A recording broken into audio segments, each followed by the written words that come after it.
আসসালামু আলাইকুম। Technique easy এডুকেশনের পক্ষ থেকে আপনাদের সবাইকে স্বাগতম জানাচ্ছি। প্রিয় শিক্ষার্থীরা, চলে আসলাম নতুন আরো একটা পর্ব নিয়ে। আজকের পর্বে আমরা অনুশীলনী 4.3 এর বেশ কয়েকটা সংক্ষিপ্ত প্রশ্ন নিয়ে আলোচনা করব। সবার প্রথমে আমাদের সামনে যেই সংক্ষিপ্ত প্রশ্নটা আমরা দেখতেছি, এখানে বলা হলো ক্যালকুলেটর ব্যবহার করে 52.143 এর 10 ও ই ভিত্তিক লগ নির্ণয় করো। আমাদেরকে লগ নির্ণয় করতে বলছে। 10 ভিত্তিক লগ এবং ই ভিত্তিক লগ, অর্থাৎ লগ তার ভিত্তি একবার হবে 10, আর্গুমেন্ট হিসেবে বসবে 52.143, আবার লগ ভিত্তি হিসেবে বসবে ই আর আর্গুমেন্ট হিসেবে বসবে 52.143। আমাদেরকে লগের মানই বের করতে হবে দুইবার। লগের মানই বের করতে হবে দুইবার, একবার লগের ভিত্তি 10 দিয়ে আরেকবার লগের ভিত্তি ই দিয়ে। তাহলে চলেন আমরা এখন ফলাফলটা বের করে ফেলি। তো এখানে দেখেন 52.143, এটার আমরা ক্যালকুলেটর ব্যবহার করে মানটা বের করবো। তো আপনি ক্যালকুলেটর ব্যবহার কীভাবে করে রেজাল্টটা বের করবেন? ক্যালকুলেটরের প্রথমে এসি বাটনে টিপ দিবেন, এসি বাটনটাতে, তারপরে লগ বাটনটাতে, তারপরে 52.143 বাটনে, এরপরে সমান চিহ্নতে টিপ দিলে আপনার সামনে রেজাল্ট চলে আসবে। আমি যদি এটা আমাদের ক্যালকুলেটর আপনাদেরকে দেখাই, এই যে ক্যালকুলেটরের মধ্যে আপনি যেই কাজটা করবেন, প্রথমে এসি বাটনে ক্লিক করলেন, এরপরে লগ, তারপর 52.143, এবার ইকুয়াল টু চিহ্নতে টিপ দিলে রেজাল্ট চলে আসবে 1.717196,014 চলতেছে। তো এই হচ্ছে রেজাল্ট। তাহলে আমরা বলতে পারি 1.717119 প্রায়, মানে আমরা থেমে গেলাম, আরও আছে, আমরা থেমে গেলাম। তো 10 ভিত্তিক লগ বের করা হয়ে গেছে। এবার আমরা ই ভিত্তিক লগ বের করব। তো প্রিয় শিক্ষার্থীরা, যখন লগের ভিত্তি হিসাবে ই থাকে, যখন লগের ভিত্তি হিসাবে ই থাকে, তখন আমরা তাকে বলতে পারি সংক্ষেপে লন। লগের ভিত্তি হিসেবে ই থাকলে তাকে সংক্ষেপে বলা যায় লন 52.143। তো ক্যালকুলেটরের মধ্যে কিন্তু লন নামে আলাদা বাটন আছে, ক্লিক করলেই হয়ে যাবে। আপনি লন বাটনে ক্লিক করা মানেই লগের ভিত্তি ই, লন বাটনে ক্লিক করা মানেই লগের ভিত্তি ই। তাহলে এই ক্ষেত্রে আমরা যেই কাজটা করব, লন, তার মানে লগ ই ভিত্তি হয়ে গেছে। এবার 52.143 ইকুয়াল টু চিহ্নতে টিপ দিলে 3.95398994 চলতেছে। তো আমরা এখান থেকে যেই রেজাল্টটা কিন্তু পেয়েছি 3.95399 প্রায়। তাহলে আমাদেরকে বলা হলো যে 52.143 এটার 10 ভিত্তিক লগ এবং ই ভিত্তিক লগ ক্যালকুলেটরে বের করো। আমরা ক্যালকুলেটরে বের করলাম। এবার আমরা চলে যাব 42 নাম্বার প্রশ্ন। 42 নাম্বার প্রশ্নে আমাদেরকে বলা হয়েছে লগ 0.0000569 এর পূর্ণক এবং অংশক নির্ণয় করো। তা আমরা যখন ক্যালকুলেটর ব্যবহার করে পূর্ণক এবং অংশক ব্যবহার করতে যাই, তখন আমরা যেই কাজটা করব, যেটা দেওয়া আছে লগ 0.0000569, এটা আমরা ক্যালকুলেটরের মান বের করব। ক্যালকুলেটরের যেই মান বের হবে, এবার দেখার বিষয় ফলাফলটা কি ধনাত্মক বের হয়েছে নাকি ঋণাত্মক বের হয়েছে। প্রিয় শিক্ষার্থীরা, সবাই একটু খেয়াল করি। আমরা লগের মানটা বের করে ফেলব। যদি পূর্ণক এবং অংশক বের করতে বলে, আমরা লগের মানটা বের করে ফেলব। বের করার পরে দেখব ফলাফলটা ধনাত্মক নাকি ঋণাত্মক।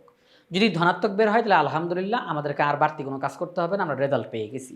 সেটা হচ্ছে দশমিকের আগে পূর্ণ সংখ্যা যেটা, দশমিকের আগে পূর্ণ সংখ্যা যেটা, সেটা হচ্ছে আমাদের পূর্ণক। আর দশমিক থেকে আরম্ভ করে দশমিক সহ, দশমিক সহ দশমিকের পরের যে অংশটা, সেটা হচ্ছে অংশক।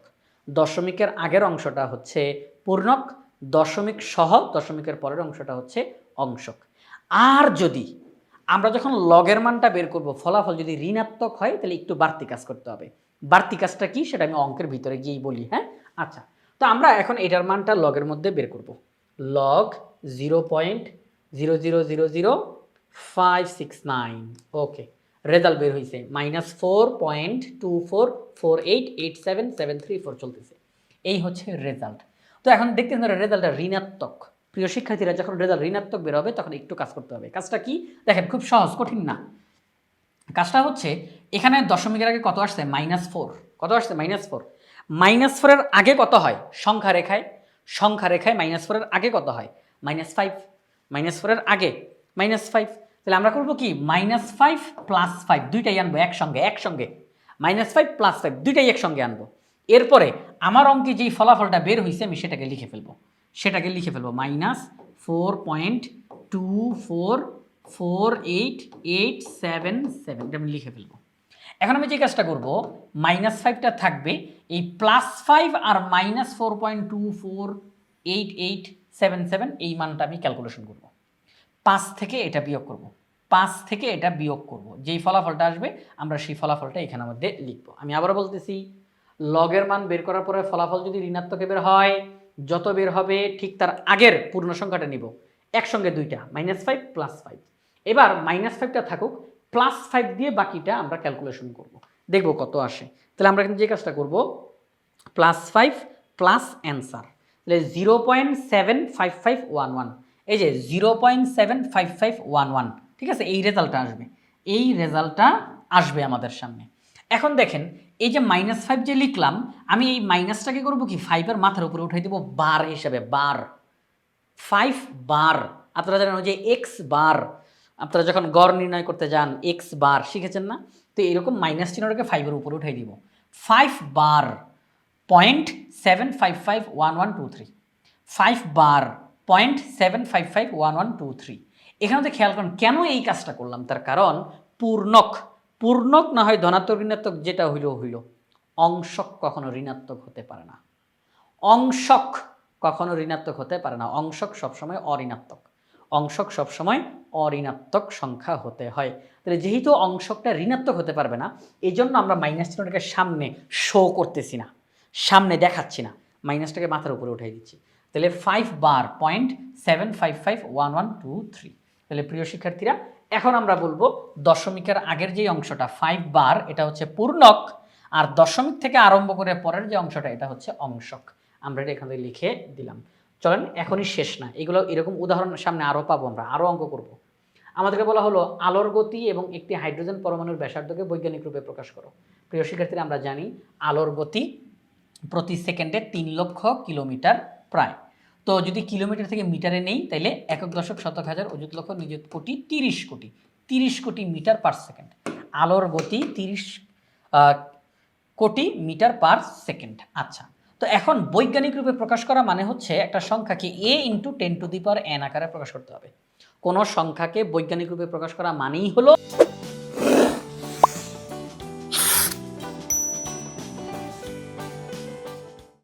ওই সংখ্যাটাকে a × 10⁻n আকারে প্রকাশ করতে হবে।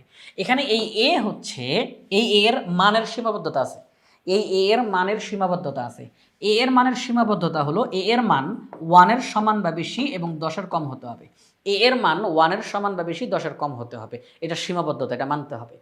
আর এই n এর মান ধনাত্মক ঋণাত্মক যে কোনোটাই হতে পারবে, কোনো সমস্যা নাই। তো এখন দেখেন যে বিষয়টা, সেটা হলো এই যে আমরা যে 30 কোটি মিটার পার সেকেন্ড সংখ্যাটা লিখলাম, এটাকে আমরা এখন a × 10⁻n আকারে প্রকাশ করে দিব। আমি যদি 3কে 10 কোটি দিয়ে গুণ করি, 3কে 10 কোটি দিয়ে গুণ করি, তাহলে 30 কোটি হয়। আচ্ছা, 10 কোটি মানে হচ্ছে 10⁸। এখানে দেখেন 1 2 3 4 5 6 7 8, 8টা শূন্য আছে। 10-এর পাওয়ার 8 মানেই 8টা শূন্য, 10-এর পাওয়ার 8 মানেই 1-এর পরে 8টা শূন্য, 10-এর পাওয়ার 8 মানেই 1-এর পরে 8টা শূন্য, কারণ 10-এর পাওয়ার 8 মানে 10 8 বার গুণাকারে আছে, 10 গুণ 10 গুণ 10 গুণ 10, এরকমভাবে 8 বার গুণাকারে আছে। তো 10কে যদি আপনি 8 বার গুণাকারে থাকে গুণ করেন, ফলাফল হিসেবে আপনি দেখবেন 1-এর পরে 8টা শূন্য পাওয়া যায়। আচ্ছা, তাহলে 10⁸, তাহলে 3 × 10⁸ metre per second, 3 × 10⁸ metre per second. খেয়াল করে দেখেন, এই যে 3, এই 3 কিন্তু a, এবং a এর শর্ত মানছে, কিন্তু a এর শর্ত কিন্তু মানছে। a এর শর্ত কি? 1-এর সমান বা বেশি 10-এর কম। তাহলে 3, এই 3 তো 1-এর সমান বা বেশি এবং 10-এর কম, এই শর্ত তো এই মানছে। আর 10⁻n, তাহলে আমরা বলতে পারি যে আলোর গতি যেটা, তাকে আমরা বৈজ্ঞানিক রূপে প্রকাশ করলে 3 × 10⁸ মিটার পার সেকেন্ড হয়। এবার আসেন একটি হাইড্রোজেন পরমাণুর ব্যাসার্ধ 0.0000000037 সেন্টিমিটার, অনেক ক্ষুদ্র, অনেক ক্ষুদ্র, অনেক ক্ষুদ্র। আচ্ছা, হাইড্রোজেন পরমাণুর এই ব্যাসার্ধটাকে আমরা এখন বৈজ্ঞানিক রূপে প্রকাশ করব, সিস্টেম কিন্তু একই, a × 10⁻n আকারে প্রকাশ করতে হবে। আমরা যদি 37কে এই যে 1-এর পরে 1 2 3 4 5 6 7 8 9 10, 10টা শূন্য, 1-এর পরে 10টা শূন্য, 1-এর পরে 10টা শূন্য, 1-এর পরে 10টা শূন্য দিয়ে যদি আমরা 37কে ভাগ করি, তাহলে কিন্তু এই আগের সংখ্যাটাই ফেরত আসবে। কারণ আমরা চাচ্ছি মূলত দশমিকটাকে একদম লাস্টে 37-এর পরে নিয়ে বসানোর জন্য, দশমিকটাকে একদম লাস্টে, এই যে একদম লাস্টে নিয়ে বসানোর জন্য। তাহলে দশমিকের ডানে দেখেন 1 2 3 4 5 6 7 8 9 10, 10টা অঙ্ক আছে। এই জন্য আমি 1-এর পরে 10টা শূন্য বসাইছি। এতে করে হবে কি, এই যে 37কে যখন আমি এই সংখ্যাটা দিয়ে ভাগ করব, এটাই ফেরত আসবে। 37কে যখন আমি এই সংখ্যাটা দিয়ে ভাগ করব, তখন এটাই ফেরত আসবে। আচ্ছা, ঠিক আছে। তাহলে 37কে এই সংখ্যাটা দিয়ে ভাগ করলে এই সংখ্যাটা ফেরত আসবে। ওকে ফাইন, আমরা বুঝলাম। এখন এই যে দেখেন 37-এর নিচে যেই সংখ্যাটা আছে, একটু বোঝার চেষ্টা করেন। যদি 37-এর নিচে যদি 100 থাকতো, আমি কিন্তু অবশ্যই লিখতে পারতাম, এই 100 না লিখে আমি লিখতাম 10 স্কোয়ার। যদি 37-এর নিচে 1000 থাকতো, 1000, তাহলে আমি কিন্তু লিখতে পারতাম 10 কিউব। যদি 37-এর নিচে 10,000 থাকতো, 10,000, তাহলে আমি লিখতে পারতাম 10 টু দি পাওয়ার 4। কারণ 10,000 মানে কি একক, দশক, শতক, হাজার, অযুত, 4টা শূন্য, একের পরে 4টা শূন্য, এই যে 10 to the power 4।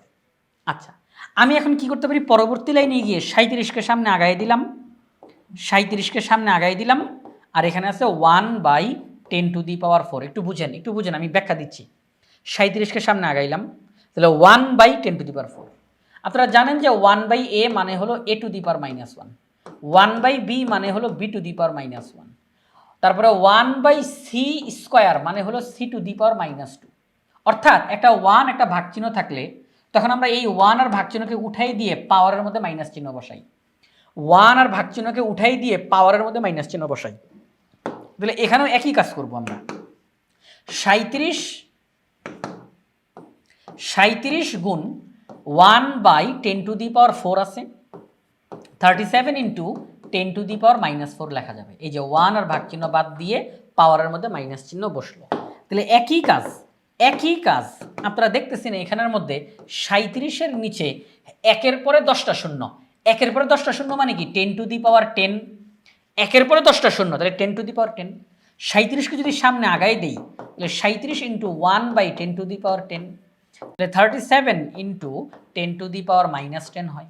37 into 10 to the power -10 হয়, 10 টু দি পাওয়ার -10 হয়। তাহলে ওই হিসাবে এখানের মধ্যে 37কে সামনে আগাই দিলাম, আর নিচের সংখ্যাটা হয়ে গেল 10 টু দি পাওয়ার -10। এখন দেখেন 37 ইন্টু 10 টু দি পাওয়ার -10, এই মুহূর্তে যদি কেউ ভাবেন যে এটা বৈজ্ঞানিক রূপে প্রকাশ হয়ে গেছে, তাহলে কিন্তু ভুল হবে।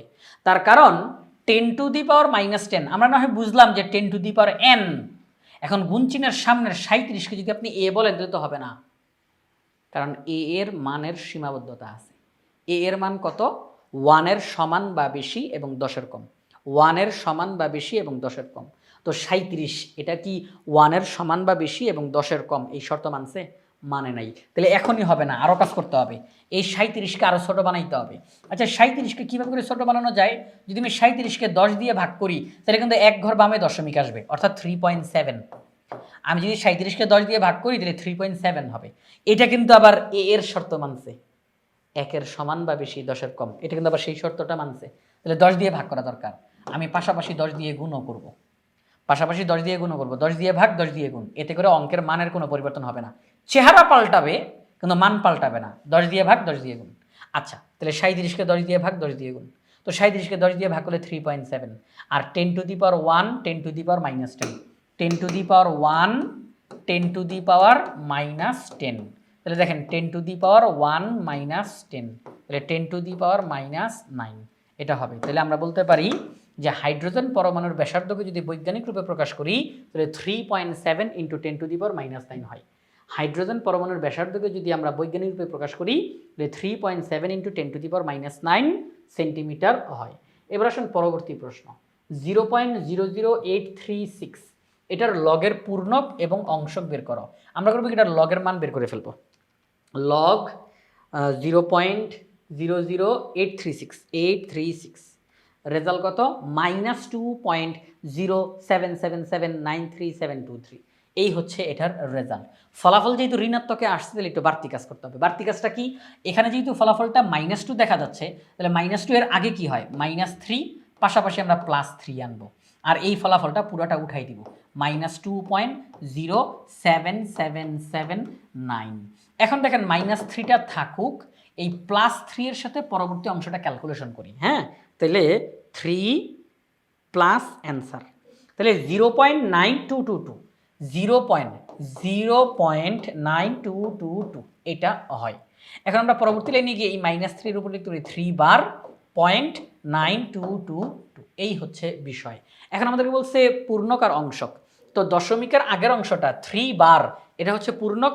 দশমিক থেকে আরম্ভ করে পরবর্তী অংশটা এটা হচ্ছে অংশক। আমরা সেটা এখানের মধ্যে লিখে দিলাম যে এত এর পূর্ণক 3 বার এবং অংশক 0.92221। তো অংশকটি সর্বদা অঋণাত্মক হওয়ায় পূর্ণকের মাইনাস চিহ্নটি সংখ্যাটির ওপর দেখানো হয়, মানে বার হিসেবে দেখানো হয়। হ্যাঁ, পূর্ণকের যে মাইনাসটা এটা মাথার উপরে দেখানো হচ্ছে বার হিসেবে। পরবর্তী অঙ্কটা হুবহু একই রকম প্রিয় শিক্ষার্থীরা, আশা করি আপনাদের আর কোনো সমস্যাই হবে না, আপনারা খুব সহজে পারবেন। এই সংখ্যাটার লগের পূর্ণক ও অংশক বের করতে বলছে। লগ দিয়ে 0.000673 লিখলাম। রেজাল্ট আসছে -3.171984,936। এই যে রেজাল্টটা, ফলাফল ঋণাত্মকে আসছে। তাহলে আমরা কি করবো, -3 এর আগে কি হয়, তাহলে -4 + 4 -3.17198। এবার এতটুকুর ক্যালকুলেশন করেন, 4 বার এতটুকুর ক্যালকুলেশন করেন, তাহলে 4 প্লাস অ্যান্সার, তাহলে 0.82802। আচ্ছা, তাহলে এখন আমরা লিখতে পারি 4 বার 0.82802। দশমিকের আগের অংশটা 4 বার, এটা হচ্ছে পূর্ণক। দশমিক থেকে আরম্ভ করে পরবর্তী অংশটা হচ্ছে অংশক। প্রিয় শিক্ষার্থীরা, এই যে আজকের এই পর্বে আমরা মূলত বৈজ্ঞানিক রূপে প্রকাশ করা এবং পূর্ণক অংশক নির্ণয় করা সংক্রান্ত প্রশ্নগুলো আমরা সমাধান করলাম। এই যে আমরা সমাধানগুলো করলাম, এগুলো বাংলাদেশের সর্বপ্রথম পূর্ণাঙ্গ ডিজিটাল সহায়ক বই ইজি ম্যাথ বই থেকে আমরা সমাধান করেছি। ইজি ম্যাথ বইয়ে প্রত্যেকটা টপিক্সের সমাধান করে দিয়ে সেগুলোর ভিডিও ধারণ করে পাশে কিউআর কোড দেওয়া আছে। অর্থাৎ শিক্ষার্থীরা যে কোনো সময় প্র্যাকটিস করতে গিয়ে পাশে থাকা কিউআর কোড স্ক্যান করার সাথে সাথে ওই নির্দিষ্ট টপিক্সের সমাধানের ভিডিও তার সামনে চলে আসবে। এটা শিক্ষার্থীদের জন্য অনেক বেশি উপকারী হবে। তাই আশা করব আপনারা সবাই ইজি ম্যাথ বইটি সংগ্রহ করে ফেলবেন ইনশাআল্লাহ।